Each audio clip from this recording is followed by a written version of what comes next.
శ్రీ గురుభ్యో నమః. చింతామణి గృహాంతస్థ. చింతామణులచే నిర్మింపబడిన గృహము లోపల నివసించే అమ్మ.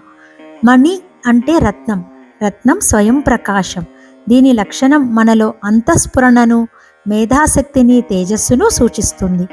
చింతామణి. చింత అంటే లోతుగా ఆలోచించడం. ఆత్మచింత అంటే ఆత్మను గురించి లోతైన శోధన అని అర్థం.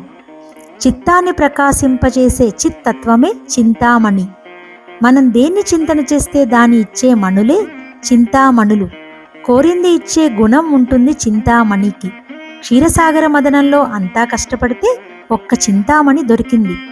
అటువంటి చింతామణులనే ఇటుకలతో కట్టిన ఇంటి లోపల ఉంటుంది అమ్మ. అసలు అమ్మ వరకు మనం వెళ్ళనక్కర్లేదు. అమ్మ ఉన్న ఇంటి గోడలను తలుచుకుంటే చాలు.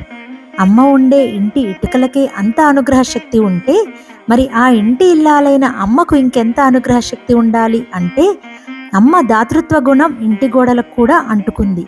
చింతామణులు అంటే అవి మంత్రములు. మంత్రముల మధ్య మహామంత్ర స్వరూపిణి అయిన అమ్మ కూర్చొని ఉంది. మన శరీరంలో సహస్రార పద్మంలో అధిష్ఠించిన మణి కూడా చింతామణియే. మానవ ప్రజ్ఞకు అది పరమోత్కృష్ట స్థానము చింతామణి గృహము. ఆ చింతామణి గృహంలో అమ్మ కూర్చున్న ఆసనం పంచబ్రహ్మాసనం.